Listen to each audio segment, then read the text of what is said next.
It is an honour today to put my name forward for consideration for Premier in the Northwest Territories. One of the reasons I've decided to put my name forward as Premier. I am running for Premier. I respectfully ask you consider me worthy of the honour to serve you as Premier. 4 people are vying to lead the next government of the Northwest Territories. They all stood up today, making their case for why they should be the next Premier. Good evening, I'm Megan Roberts. The field of 4 Premier hopefuls is an experienced one. All of them have served as MLA before, and all but one have served in cabinet. Let's get to know the people vying to be NWT Premier a bit more. This will be R.J. Simpson's 3rd term in office. He was first elected in 2015 in Hay River North. He was acclaimed in that seat in 2019, then re-elected this year. He served in multiple cabinet roles, including Minister of Justice, Education, Culture and Employment, and Infrastructure. Simpson says he was born and raised in Hay River and is a lifelong resident. This is Kieran Testart's 2nd term as MLA. He was first elected in 2015 as MLA for Cam Lake. He was then defeated in that riding in 2019. This year, Testart ran and won in a different riding, Range Lake. He served as a regular member from 2015 to 2019. That means he had no cabinet roles. Testart says he's lived in Yellowknife for 31 years and counting. Shane Thompson steps into his 3rd term this year. He first ran in 2003 but was defeated. He ran again in 2015 in Nahende, and he's held that seat ever since.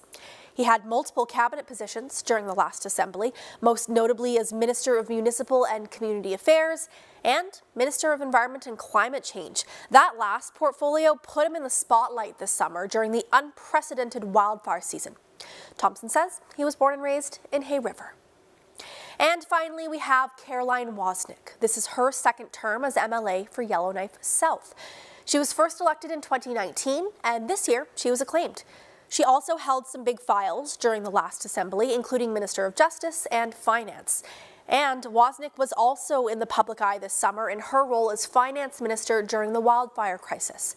Wozniak was born in Calgary. She says she moved to Yellowknife in 2007.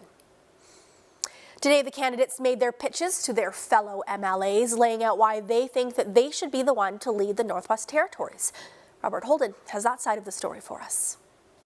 Each of the candidates were given 20 minutes to make their case, and they used every second of it. They all talked at length about housing, cost of living, infrastructure, reconciliation, and natural disaster defense, and what makes them best for the job. First up, R.J. Simpson. He talked about strengthening ties with Indigenous governments. If I'm elected, I will ensure that the structures and mechanisms to facilitate collaboration with Indigenous governments are co-developed and implemented so that we are able to continue down this path towards that vision of a thriving NWT. Kieran Testardt was next. He says previous governments were too worried about taking chances, and he'd change that. I have and always will be committed to change, not for the sake of it alone, but to foster good governance and effective results for our people. Our government in the past has spent too much time hand-wringing and contemplating risk, rather than making meaningful decisions to tackle the most serious issues facing our community. Then it was Shane Thompson's turn. He spent his time calling for more infrastructure and collaboration between Indigenous governments. We need to develop a strategy that would see an increase in housing units in NWT. The opportunity is there to work with the federal government to get funds into NWT to get more housing units. And finally, Caroline Wozniak. She spoke about the need for more government accountability. We can do a much better job of sharing information with Indigenous governments, with the committee MLAs, with the public. That will help build trust in our processes. We need not be afraid of sharing information, even in a 24-hour news cycle. It doesn't give a lot of room for error. But in my experience, if you make a mistake and you own it, people will look past it. Cases made, now they wait. MLAs will spend the next week deciding who they want to lead the way. Then on December 7th, they'll cast their vote by secret ballot, and the NWT has its new premier. MLAs will also vote for Speaker and Cabinet on the same day. Robert Holden, CBC News, Yellowknife. A report from the Federal Housing Advocate released earlier this week called out the governments of Canada and Nunavut for not doing enough on housing. Marie-Jolie Houle had her report released on Monday after visiting Iqaluit, Pangnaktu, and Rankin Inlet last year. Nunavut's housing minister says although he's read the report, it's nothing new to him. And he says the territory needs more money from Ottawa. I really hope that the federal government takes a look at it and doesn't just put it on the shelf somewhere. Housing is a big need. It's a big priority, the biggest priority, I believe, of this government. Kusagak also says he agrees with the report's recommendations, including the one that says local housing authorities should be given more responsibility. Now, the federal housing advocate also visited Nunatsiavut, and she found housing conditions there as dire as well. The president of the Nunatsiavut government says he is ready and willing to meet with the government of Newfoundland and Labrador. He wants to come up with a deal that addresses housing issues on Labrador's north coast. But for now, the provincial minister in charge won't talk publicly about the report. Ariana Kelland has the latest. At this news conference, the country's housing advocate said something Inuit have known for decades. Provincial and federal government neglect is to blame for a critical housing crisis. So what now? As Northbeat government, meet government to government with the province of Newfoundland and Labrador, but it is quite challenging and more certainly on issues that are of importance to Labrador Inuit. Challenging but necessary. The Nunatsiavut leader says he's ready and willing to talk with the province about how to fix long-standing issues like overcrowding, mold, homelessness, and more. National housing advocate Marie-Josée Houle wants both the province and federal government to fund more, fix more, and build more. Yeah, so it's a little shocking. I mean, certainly when you listen to the deplorable conditions that Indigenous people are dealing with on the North Coast and all over Labrador, really. I think what bothers me the most is how long this has gone on. Parrott says the Liberal government needs to act fast while acknowledging that past governments, including PC administrations, bear some responsibility as well. There's a huge issue, and it doesn't matter who has responsibility.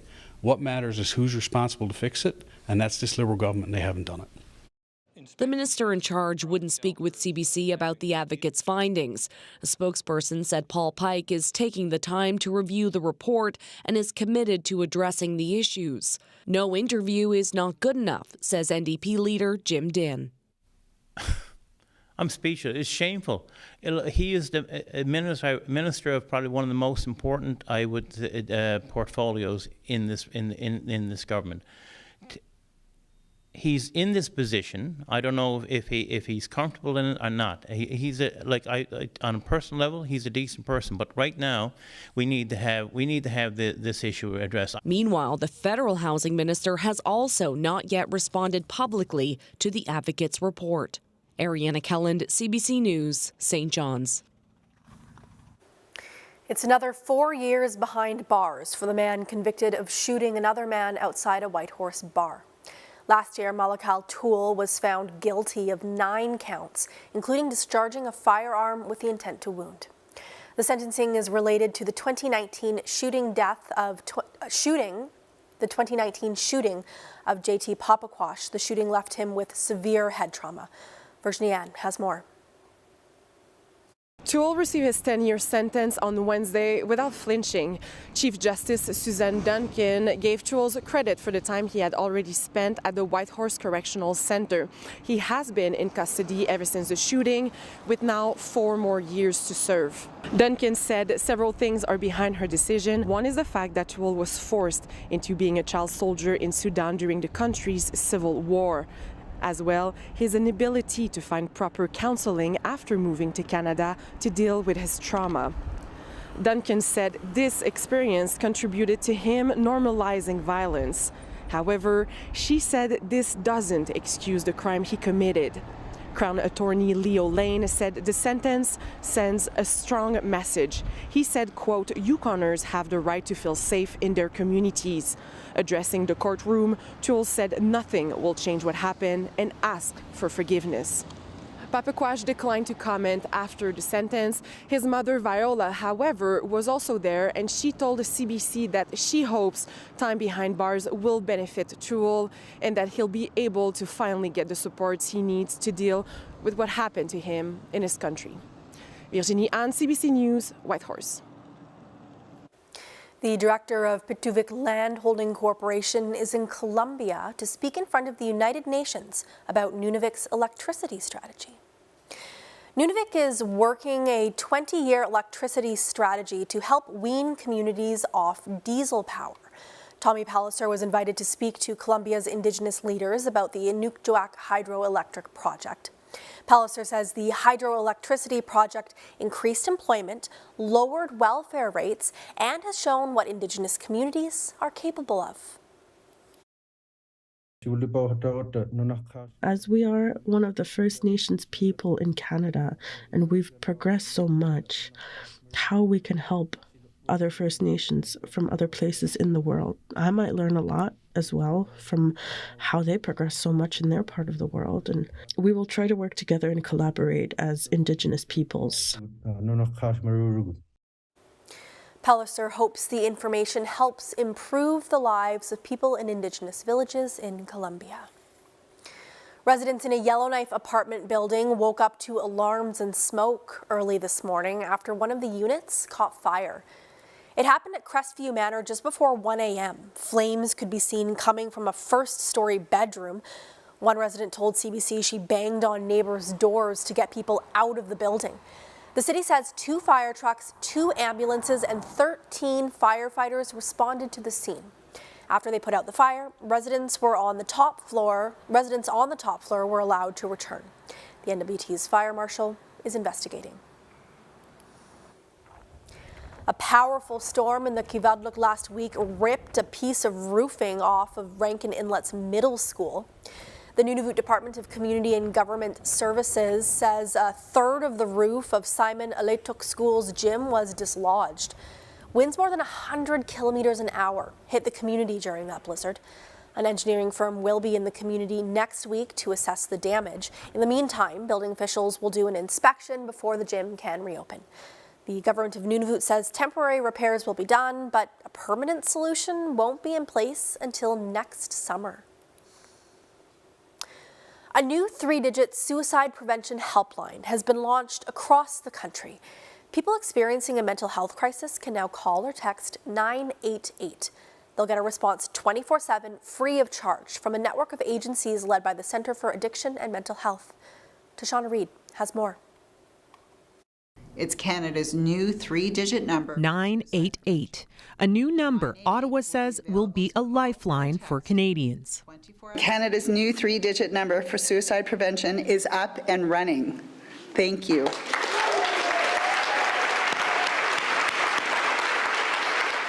Similar to 911, 988 connects people in crisis by text or phone to a live trained responder closest to them, available in English and French 24/7.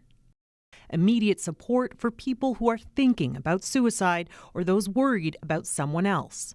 The operator will assess the individual's safety risk and take appropriate steps. We all know that 988 will help save lives. Each day in Canada, approximately 12 people die by suicide. Materials that are going on to Canada's largest mental health hospital is running the helpline. We agree time is of essence, and that 3-digit number is going to make it much easier to get through. The new crisis line brings together 39 local, provincial, territorial, and national partners, including Kids Help Phone, under one number. People want to feel that they're getting support close to home, and they want to know that suicide prevention is there for them and those they love. You should do XYZ if you This nonprofit west of Toronto is one of the many community partners to join the 988 network. Listen to their story, assess any risks that they might be feeling. Leading up to the launch, they've been training and hiring additional staff. How do we make it so that, they've left this interaction with, okay, I have some hope. And one phone call can make a difference. In 2007, Tanya Joy attempted suicide. 12 years later, she lost her brother to it. It just takes that hello or questions like, what matters to you or what do you need today to feel like, oh, I am worth it. The team behind 988 will be monitoring demand and wait times and report directly to the Public Health Agency of Canada. Now they say the job is to raise awareness so Canadians know anytime, anywhere, help is just a phone call away. Tashana Reid, CBC News, Toronto. If you're struggling and you'd like to speak to somebody in Inuktitut, you can also call the Nunavut Kamatsiaktut helpline at 1-800-265-3333.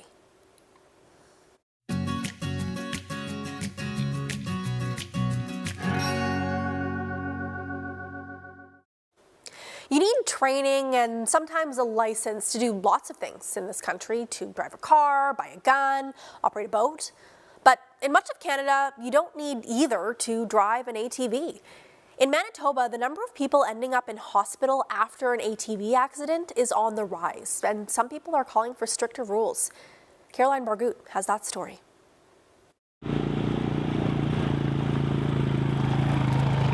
Every year, thousands of Manitobans get out their all-terrain vehicles or ATVs and hit the trails. But not everyone is riding without incident. Between 2013 and 2022, more than 1,700 people have ended up injured or in hospital in this province, while 69 have been killed, some of them children. In 2020, Don Ides hit a tree root and rolled his ATV. He ended up with a brain bleed but survived. Even under ideal circumstances where you're taking all the precautions, you're following the routes, you're doing everything accordingly, it's still off-road riding. You're still, there are still things that can happen under the best of circumstances. He credits his survival on taking a safety course and believes it should be mandatory in Manitoba. Armand Poirier is the mayor of the Orem of Taché and says a lot of times young people ride ATVs without a helmet, which is putting their lives on the line. You wouldn't allow your children to smoke a cigarette. Why would you allow them to operate a vehicle with that kind of horsepower without the maturity and the proper vestments needed to protect yourself? It's mandatory to take an ATV safety course in Nova Scotia, Newfoundland and Labrador. PEI, BC, Saskatchewan, Quebec and New Brunswick have mandatory driver safety training for certain age groups. Manitoba, Ontario, Alberta, Yukon, Northwest Territories and Nunavut don't have any requirements for training. Parachute Canada is a national group dedicated to preventing serious and fatal injuries. It wants to see all provinces and territories create legislation around ATV safety. Our recommendation for legislation is that this training be mandated, that it's similar to operating another motor vehicle where you're required to get training and have a license. In this case, just having that training is really important for safe operation of the vehicle. Don Ides was fully trained and still nearly died in an ATV crash. He says that should be a wake-up call for parents and other people who aren't as familiar with riding. Caroline Bargut, CBC News, Winnipeg. Another area where people are calling for more regulation is around nicotine pouches. They're supposed to be used to deliver nicotine to the body and make it easier to quit smoking. But national health groups say they're being sold to children. As Marina von Stackelberg reports, Canada's health minister is promising to restrict their availability. What do you think it looks like? Gum. Looks like gum. Spencer Hudson says flavored nicotine pouches are already showing up around school. People are just saying that they just give you a really good head rush. The pouches contain nicotine that's released when placed in the mouth. Health Canada approved them as a tool to help quit smoking, but they don't fall under tobacco or vape laws. So there are no restrictions on how they're advertised or sold. We're looking at what actions we can take and to take those actions quickly. We want to shut down this loophole. The health minister's promise now comes after national health groups sounded the alarm earlier this month about Zonic.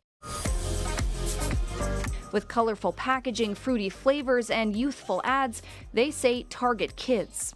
The way that this was presented is that it was for the purposes of cessation. In their marketing and their approach, it exists in a completely different way. We were duped. But it shouldn't be happening. But the Canadian Cancer Society says the federal government should have known better. This product should never have been approved to be sold on the market by Imperial Tobacco, given the way it's being marketed in the United States, in Europe. Health Canada says controlling where and how nicotine pouches are sold is up to the provinces, but some say more warning was needed. The provinces were given no advance notice that this was going to be legalized. But for cannabis, provinces had 3 years to get ready to prepare provincial legislation and regulations. We've raised it with the federal government, and we would like and would expect them to take action. If they don't, we'll consider all our options.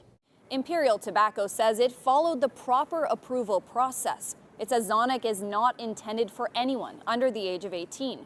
You can find that information on the package if you peel back 3 labels.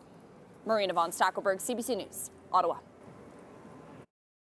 I'm Kathleen Goldhar, host of the new podcast, Crime Story. Every week, we bring you a different crime, told by the storyteller who knows it best. All the ins and outs. It was a story of murder, of exploitation of a schoolgirl. You got one witness who can't be found. You got another witness who has changed his entire story.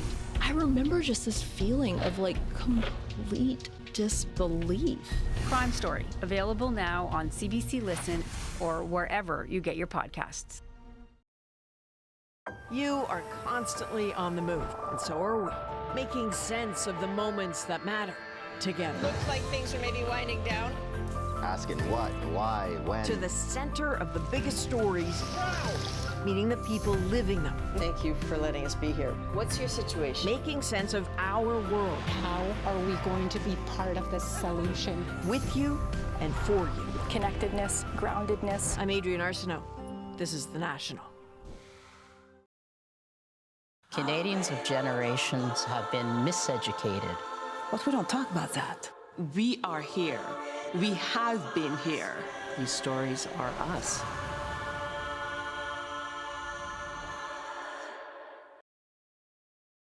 Every week, the issues that matter to Canadians. These are acts of desperation. Connecting politics to people. Some people have lost everything. Join me for Rosemary Barton Live.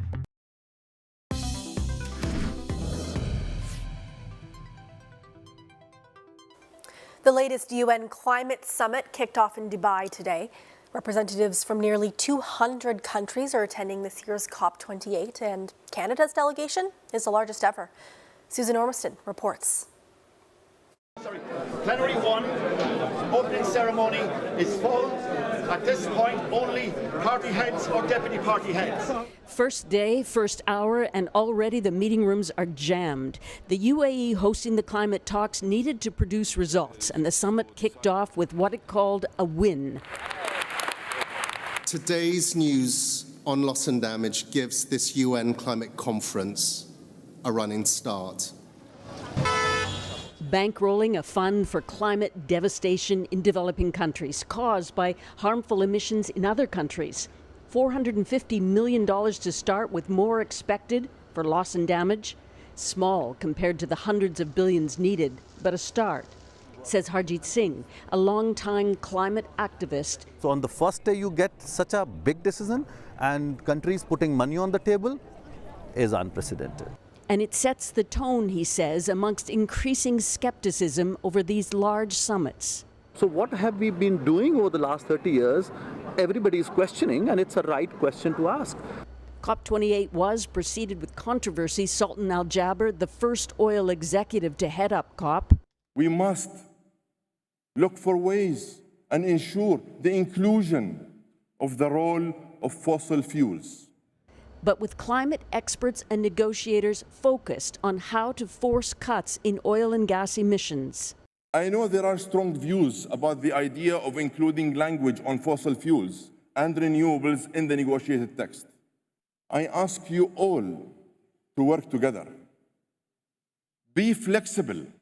That won't be easy. King Charles has arrived in Dubai on Friday. He'll be the keynote speaker. Canada officially opens its pavilion on Friday. It's already signed up to a multi-country pledge to triple renewable energy capacity by 2030. Susan Ormiston, CBC News, Dubai.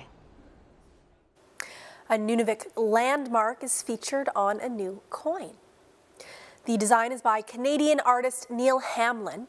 It depicts the lake on the Ungava Peninsula as it's viewed from space. It also features a second image you just saw there that is visible only under black light of the meteor that created the crater. The crater has been called a geological marvel and a scientific time capsule.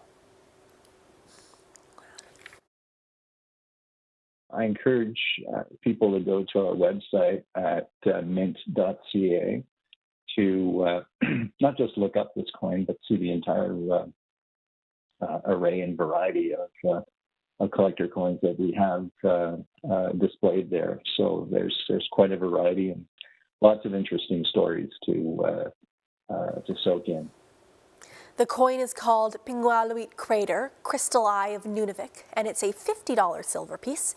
It comes with a black light, so buyers can enjoy all of its special features. A new exhibit has opened at the National Gallery of Canada in Ottawa.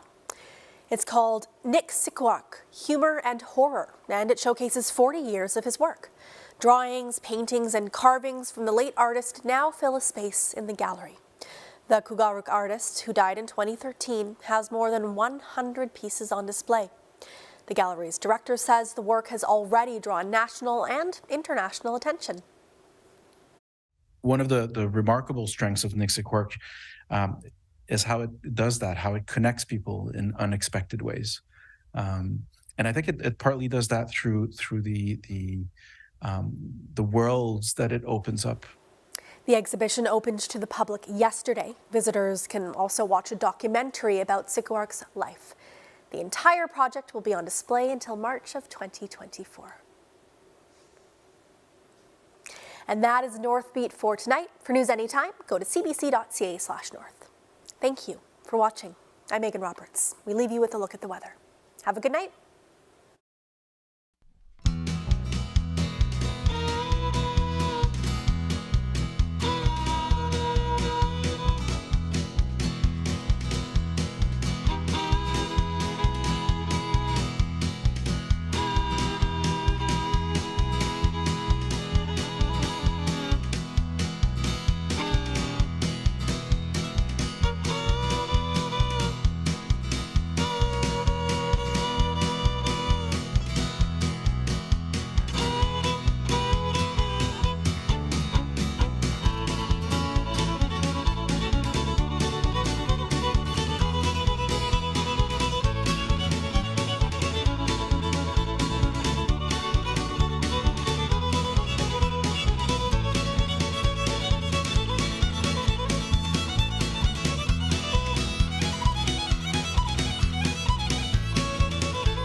You're not a millennial. Yeah, well, Dr. Dre's not a doctor. I feel like such an imposter. You need money to survive. He had something to hide. Try typing with your thumbs. What do you call it? It's called a blackberry. Huh. We call them crackberries. There's a serial killer on the loose. 2 attacks in a week. Go on. Everybody's got something to hide. We're not gonna be here forever, right? Makes me want to make some changes. Your family can't take much more.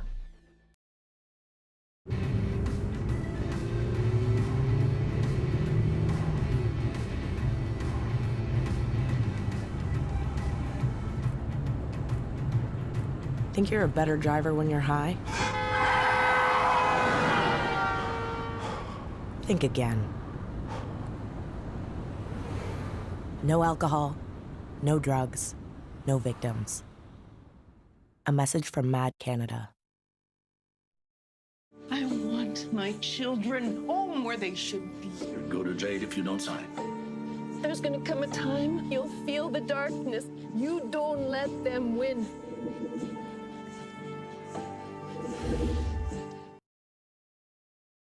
I understand that you're struggling emotionally. Sure you want to do this? I mean, it's research, right? You need to stop asking me for things I can't give you. You've done it my whole life.